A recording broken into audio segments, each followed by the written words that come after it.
അഖിൽമാരാർ പല പ്രാവശ്യമായിട്ട് പൃഥ്വിരാജിനെതിരെ കുറേയധികം ആരോപണങ്ങളൊക്കെ പറഞ്ഞിട്ടുണ്ടായിരുന്നു. പൃഥ്വിരാജ് നല്ല രീതിയിൽ അഭിനയിക്കാൻ അറിയത്തില്ല, അതുപോലെ തന്നെ പുതിയ ഡയറക്ടേഴ്സിനൊന്നും ചാൻസോ കാര്യങ്ങളോ ഒന്നും കൊടുത്തിട്ടില്ല എന്നുള്ള രീതിയിൽ കുറേയധികം ആരോപണങ്ങളും കാര്യങ്ങളൊക്കെ പറഞ്ഞിട്ടുണ്ടായിരുന്നു. ആ ഒരു സമയത്ത് കുറേയധികം പേര് അഖിൽമാരാറിനെതിരെയൊക്കെ സംസാരിച്ചിട്ടുണ്ടായിരുന്നു. എന്തായാലും ഇപ്പോൾ ലേറ്റസ്റ്റ് ആയിട്ട് മല്ലിക സുകുമാരനുണ്ടെങ്കിൽ ഒരു ഇൻ്റർവ്യൂ ഒക്കെ കൊടുക്കുമായിരുന്നു.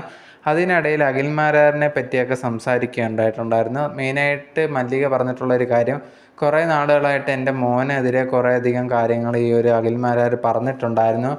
അഭിനയത്തിൻ്റെ കാര്യത്തിലായാലും അങ്ങനെ കുറേയധികം കാര്യങ്ങളൊക്കെ പറഞ്ഞിട്ടുണ്ടായിരുന്നു.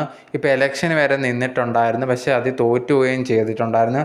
ഇതിൽ നിന്ന് തന്നെ മനസ്സിലാക്കാം, നമ്മൾ എന്ത് തെറ്റ് ചെയ്താലും അതിനുള്ള മറുപടി എല്ലാം കിട്ടുമെന്നുള്ള രീതിയിലൊരു കർമ്മ എന്ന പോലെയാണ് ആണ് അഖിൽമാരാറിന് കിട്ടിയിട്ടുള്ളത്. അതുപോലെ തന്നെ കുറേയധികം കാര്യങ്ങൾ അഖിൽമാരാർ ഈ ഇടയ്ക്കൊക്കെ പറഞ്ഞിട്ടുണ്ടായിരുന്നു പ്രസവത്തിനെ കുറിച്ചൊക്കെ. ഇത് കാണുമ്പോൾ തന്നെ മനസ്സിലാവുന്നുണ്ട് എന്തോ ബുദ്ധിയില്ലാതെ സംസാരിക്കുകയാണ് എന്നുള്ളൊരു കാര്യം. അതുപോലെ തന്നെ ഭയങ്കര ഈഗോ ഉള്ള മനുഷ്യനാണ്.